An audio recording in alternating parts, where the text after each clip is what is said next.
మా తప్పులు క్షమించి మమ్మల్ని ఆశీర్వదించండమ్మా. ఏమని ఆశీర్వదించేది? ప్రేమ కన్నా మీ పాపమే ఈ పెళ్లికి కారణమైంది. అమ్మా, నేనే పాపం చేయలేదమ్మా.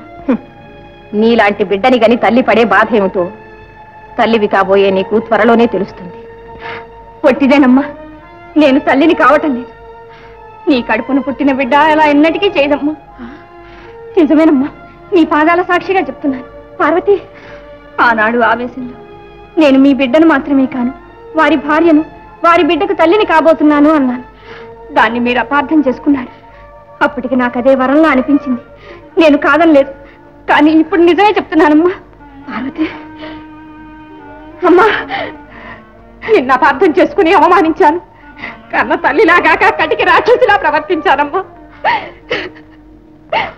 ఏమండి? మోసం, తగా నా దగ్గర అబద్ధం చెప్పింది, నన్నే మోసం చేసింది, కన్న కూతురు నన్ను మోసం చేసింది. పోండి ఇక్కడి నుంచి. ఇంకా నిలబడతావేదా? నాన్నట నాన్న చిక్కు లేకపోతే సరే.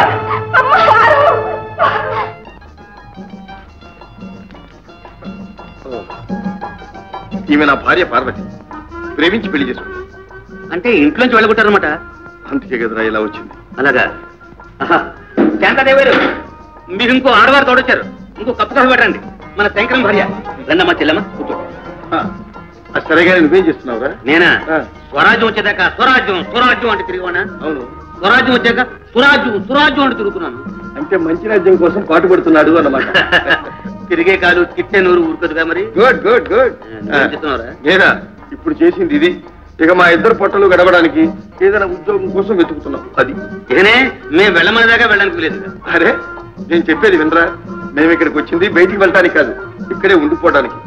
అవునా పార్వతి? పార్వతి శంకరం మూడు దగ్గర పెళ్ళం మంచి జంట. ఇప్పుడే వస్తున్నానండి. చూసావా, ఒక్క క్షణం ఇక్కడ కూర్చోడం లేదు, వెంటనే పిలుపు. మేము ఒకరికొకరు మిడిచిపెట్టి ఉండలేవురా. ఓహో వస్తాను, ఇప్పుడే వస్తాను.